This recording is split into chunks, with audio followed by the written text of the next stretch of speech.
Hi friends, అందరూ బాగున్నారా? నేనైతే చాలా బాగున్నాను.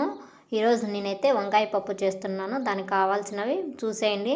వెల్లుల్లిపాయలు ఒక 5-6, ఆనియన్స్, మిర్చి, టమోటాసు, ముందుగా కడిగి నానబెట్టుకున్న పప్పు చూడండి, కట్ చేసి పెట్టుకున్న వంకాయ ముక్కలు. స్టవ్ మీద కుక్కర్ పెట్టుకొని అందులో కొద్దిగా ఆయిల్ అయితే వేసేస్తున్నాను. అది ఎక్కాక కొద్దిగా జీలకర్ర అయితే వేసేస్తున్నాను.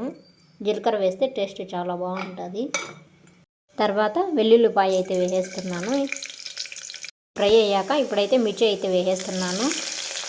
తర్వాత ఆనియన్స్ అయితే వేసేస్తున్నాను. ఫ్రై అయ్యాక ఇప్పుడైతే మళ్ళీ టమోటాలు అయితే వేసేస్తున్నాను. ఇది బాగా ఫ్రై అయితే పేస్ట్ లాగా తయారవుతుంది. ఇలా ఫ్రై అయ్యాక మనం ముందుగా కట్ చేసి పెట్టుకున్న వంకాయ ముక్కలు అయితే వేసేస్తున్నాను. పచ్చివాసన వెళ్ళేంత వరకు ఇవి ఫ్రై చేసుకోవాలి. అన్నీ బాగా ఫ్రై అయిపోయాయి. ఇప్పుడైతే కొద్దిగా పసుపు పొడి అయితే వేస్తున్నాను. ముందుగా క్లీన్ చేసి పెట్టుకున్న పప్పు అయితే వేసేస్తున్నాను.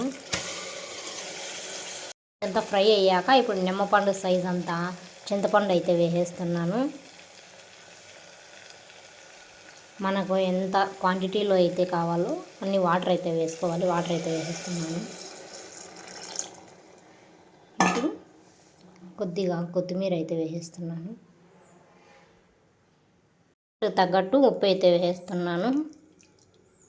ఓకే ఫ్రెండ్స్, ఇప్పుడైతే కుక్కర్ విజిల్ పెట్టేస్తున్నాను. ఒక 5-6 విజిల్స్ వస్తే చాలు ఫ్రెండ్స్. 6 విజిల్స్ అయితే పెట్టాను. పప్పు అయితే బాగా ఉడికిపోయింది. ఇప్పుడైతే దీన్ని స్మాష్ చేసుకుందాము.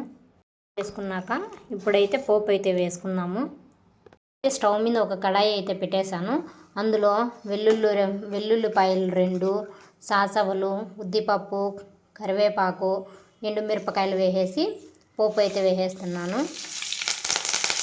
ఫ్రెండ్స్, ఇలా బాగా ఫ్రై అయిపోవాలి. ఇది పోపు రెడీ అయిపోయింది. నేను పప్పులోకి అయితే వేసేస్తున్నాను. వంకాయ పప్పు అయితే రెడీ అయిపోయింది. ఇందులోకి ఆవకాయ వేసుకొని తింటే చాలా టేస్టీగా ఉంటుంది. Okay bye friends. కొత్తగా చూసేవాళ్ళు ఎవరైనా ఉంటే సబ్స్క్రైబ్ చేయండి, షేర్ చేయండి, లైక్ కొట్టండి. Bye friends.